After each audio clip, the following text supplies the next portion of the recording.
2009 Mercedes C300. And if you have one too, you should know that they're quite sensitive cars. And they'll stay in the shop if you don't maintain them regularly. Well, my car, I had this misfiring problem. I had it for about a good 20-some thousand miles. What it would do is, as the car would accelerate, the RPM gauge would fluctuate.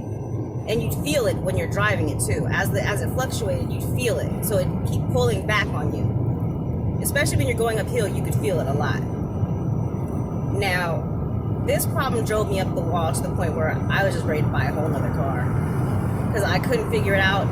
But the car didn't seem like it wanted to break down on me. It just misfired. And slightly more and more every other 5,000 miles. But it was not slipping.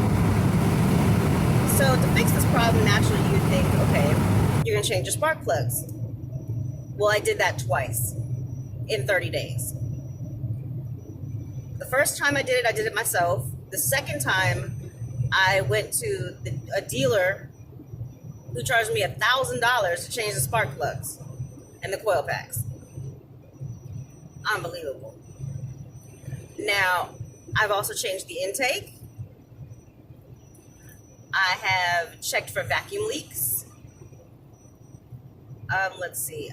I was told by the dealer that my problem might be my tires, and I need to get my tires balanced. I didn't need them balanced. I had that done. Also, I changed back to my stock rims because I actually upgraded to one size rim for the whole car.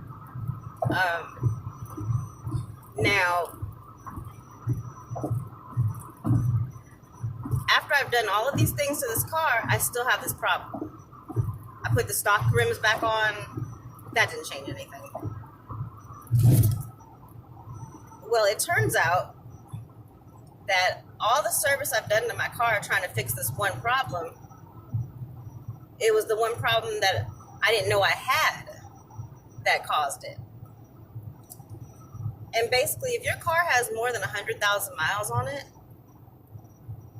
and your car starts to have like a misfire or a draw or a pullback when you're driving it, change your transmission fluid. Something as simple as a transmission service fixed my entire problem. I couldn't believe it. I mean, it cost me about maybe $500 for them to drain it and change the filters. But that solved my entire problem. And I looked everywhere on YouTube for some sort of clue on what to do with this car. That's where I came up with all the other change your intake and all the other things, extra money I spent for no reason.